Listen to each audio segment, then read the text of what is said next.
Alright, Yahoos. Sorry I'm not there. You're checking out 6-5 Intercepts of Quadratics.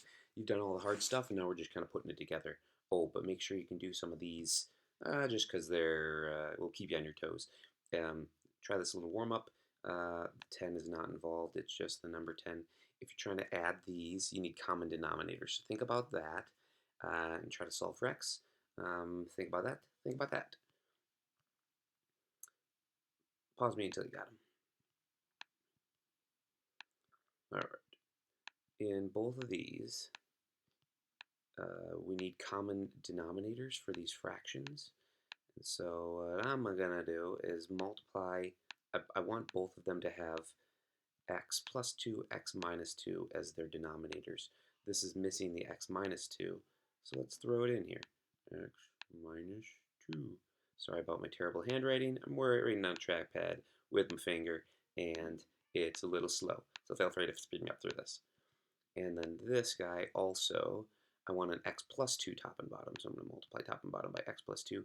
It's like multiplying a number, I don't know, like 2/3 top and bottom by 2. You get 4/6, which is still 2/3 with a facelift. So we're giving it a facelift so we can combine those fractions on the left side of the equation. So now we should have all of this shortcut. one big fraction. Yeah, there you go. So then go like this, a big yeah, one of those. We get. I'm going to distribute. So we get all of this numerator in the new numerator. So I'm going to distribute the 5x into. Oh, that's a minus. It's a minus 10. 5x minus 10, and then plus 9x plus 18. If this was a minus, you'd have to be really careful to distribute it into both of these. It's not, but so that's nice. And then, yeah, r equals 2 still there. What do we get? 4x? No. What's around? 14x. 14x's and 8 in the numerator. And then the same denominator. X plus, do I have it still? There you go, there's the same denominator. 2 on this side equals 2. I don't like the fraction, so let's multiply everything in the bottom to the, let's multiply both sides by the denominator, I should say. And so this side will be a 2, and that side will be a It's a good trick. Wish I could do that with like a Ferrari. 2 Ferraris. Alright, so we've multiplied both sides by the denominator. I'm just going to write d for denominator. We did this, and then these canceled effectively. So that's why you got that. So now we can expand this and distribute the 2 in. So this 14 plus 8 can stay there. That. And this turns into x squared, 0 x's from that, and negative 4. But then you have 2 sets of all of it. So it becomes 2x squared. 0 regular x's because the plus 2 and minus 2 cancel out. And minus 4. Minus 4, but then 2 sets of them, so minus 8. Ooh. So now let's kick everything to the same side by subtracting the 14x and subtracting the 8. So you get 2x squared minus the 14x. Ooh, minus 8 and minus 8 more is negative 16. I like that. It's all multiples of 2. So let's make life easier on ourselves. Divide by 2. You get minus 7x and 8. Oh, I love it when it works out. Look at that. That's a factorable quadratic right there. Mathematicians smile. All right, so now we got, I think, 8 and 1. It's the only way to multiply to 8 and add to 7. So there's that. There's that. It's got to be negative, so I think that and that. Does it work? Shazam, Shazam. Yes, the x's give you x squared. This is -8 and +1, so -7 and -8. Shazam, I like it. So therefore, either this equals 0, so x is -1, or this equals 0, so x is 8. We got two solutions. Ooh, do they both work? Yeah, I don't see why not. What I'm looking at is if you get one of these, if this was a -2, for instance, just making stuff up, if we put it in here, -2 plus 2 would give us a big old 0 in the denominator, and then the world ends because you can't have 0 in the denominator. Right? So I'm just checking because I started with fractions. Let's pause on these just because my finger is going to fall off if I keep sketching. I want you to find x and y intercepts with a quadratic in a quadratic equation, and we'll use them to graph in a second. So the x-intercepts are along the x-axis. It's where the graph hits the x-axis. Ooh, and the y-intercepts are along the y-axis, where the graph hits the y-axis. Ooh, right, makes sense. Do sketch that down. And I'll show you how to find both of them. Well, you know how to find both of them, but we're just going to tie it all together.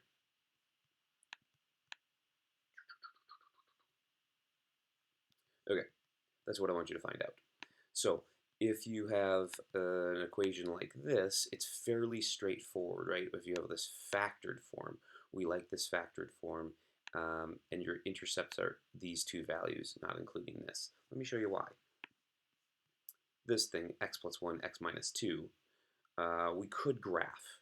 And if you graphed it like this, here's x plus 1, x minus 2, it looks like that. Here's the unfactored form of it. If we distribute it all, it looks like the blue one. Hey, look, it's the same thing as the red one, just with a facelift. Okay? So we like this format for a specific reason. Look at this. -1 and +2.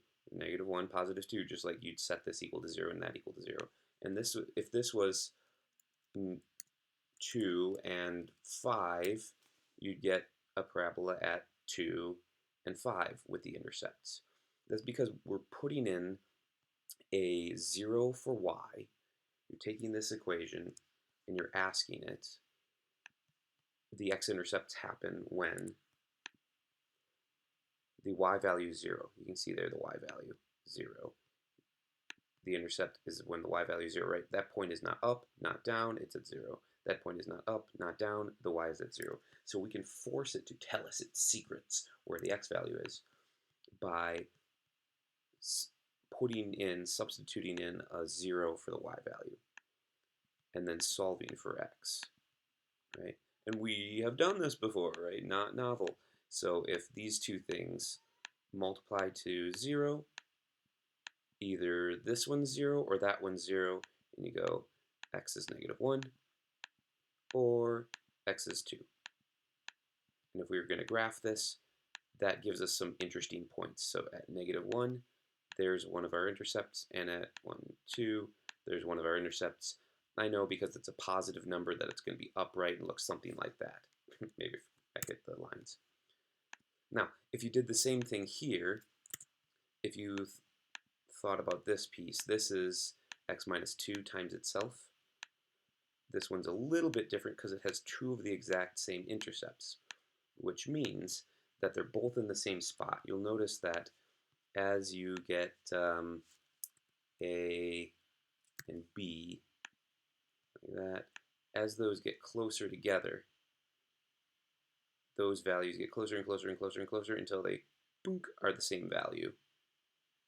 Oops, probably should go minus B. Get closer and closer. Once they're the same value, they're just in the same spot. You can see that this -2 and this 1 get closer together, become the same spot, so they just kiss the x-axis and leave. If there's a negative in front, it just flips it over. We've played that game already. So therefore, this thing has two intercepts. They're both at +2. It's upside down, so it looks like this. 1, 2, there's the intercept, and this thing's flipped over, so it looks something like that. This is what we'll do next time, actually, probably today too. The graphing component. Right now I just want you to find the intercepts. Okay, you try this one. Find the x-intercepts of that. But it doesn't look like 2 parentheses, Mr. G. Yeah, I know. So put it into 2 parentheses by factoring. Same thing with this. Cool, pause me and go. Alright, I want the x-intercepts. The x-intercepts happen where this parabola, whatever it looks like, hits the x-axis, which means it's something for x, but it's not up, not down, so 0 for y. So we're going to set this thing equal to 0. And an easy way to solve this is to factor it. You can use quadratic equation. You could use, well, completing the square in a different way. 4s, well, it's got to be a 2 and a 2. That's kind of lame. It's kind of lame. They're both in the same spot. Both are -2, right? X equals -2. So let's visualize what that looks like. It was +4.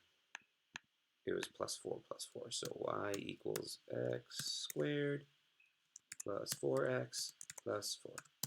Oh, lo and behold, only 1 intercept. Well, 2 intercepts in the same spot, we would say.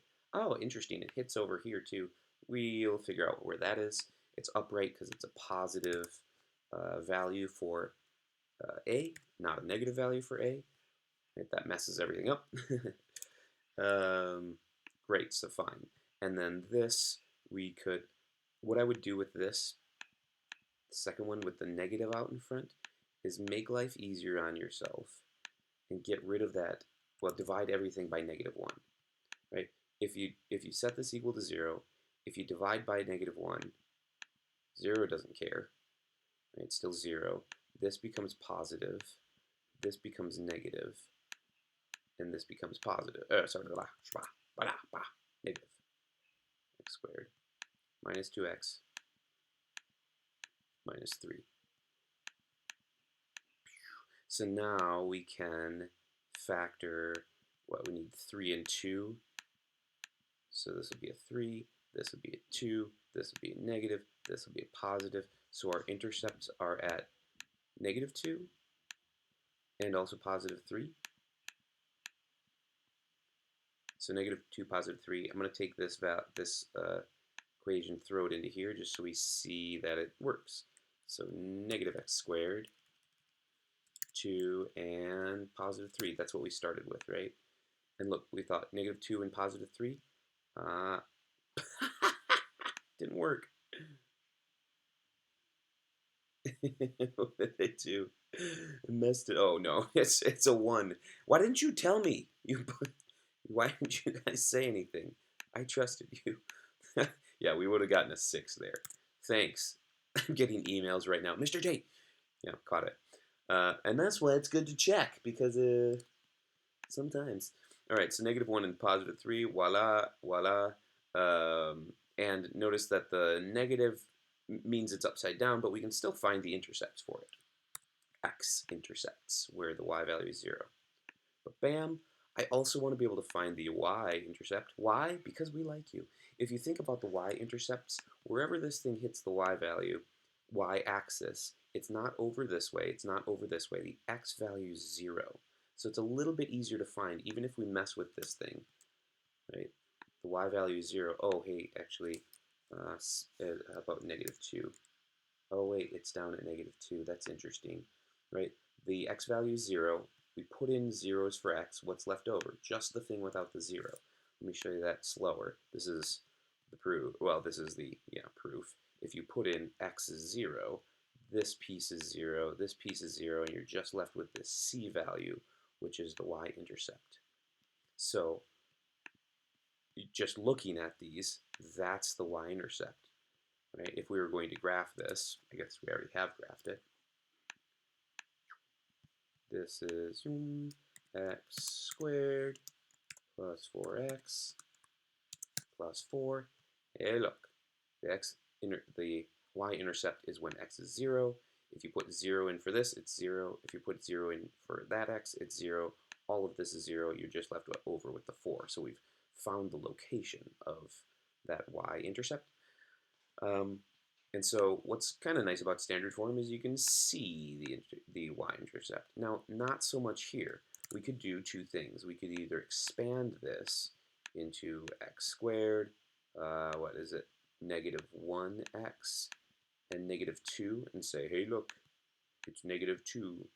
Or we could put in zeros for the x's. 0, 0, and then you'd get, shortcut, you'd get 0 plus 1, 1, times 0 minus 2, negative 2, and that's negative 2, just like we thought. Right? So two ways to hit that. Next, we'll take both of those, shazam, and graph it. But for now, you're going to try 21C intercepts, just finding the intercepts. Cool, go, do good things, be wise.